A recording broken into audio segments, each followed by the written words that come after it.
Welcome to Draw Tip Tuesday. Here's your weekly dose of inspiration to build a creative habit, one drawing at a time. Brought to you by Sketchbook School.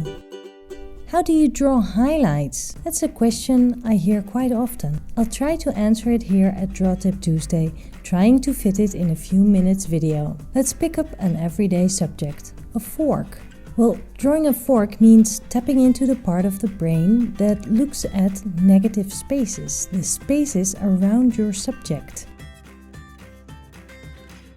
I see that I am drawing a shorter fork than the one that's in front of me, but hey, it's just an impression and I'm not here to replicate that fork.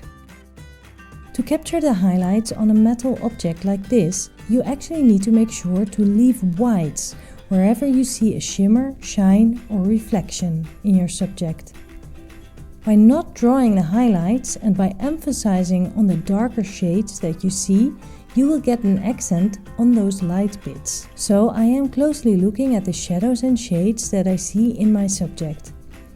Often right next to a bright reflection, you'll see a pretty dark shade, so focus on these. There are many more elaborate ways to color your subject in a more precise way, but by hatching you can accomplish a lot, and you don't need to be super skilled to give this a try.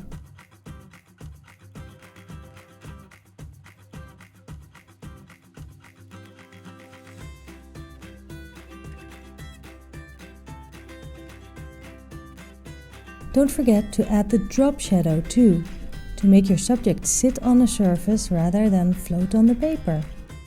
I'll do it again, drawing a spoon. Spoons are like bended mirrors. Most things you see are reflections. In fact, I can see the frame of the window reflected and even the building at the other side of the street if I look closely. It can be super interesting to draw all those tiny reflections that you see. You could create drawings like Escher did. But again, I'll keep it simple and focus on the varying shades that I see. It helps to squint your eyes to see those shades. It looks kind of weird perhaps, but now if I would add just a dash of paint, it'll make more sense. Again, leaving whites for the lighter bits is key here. Keep looking at your subject as you do this. Don't assume anything, just paint the darker bits. Again, add a drop shadow to give the subject weight and context.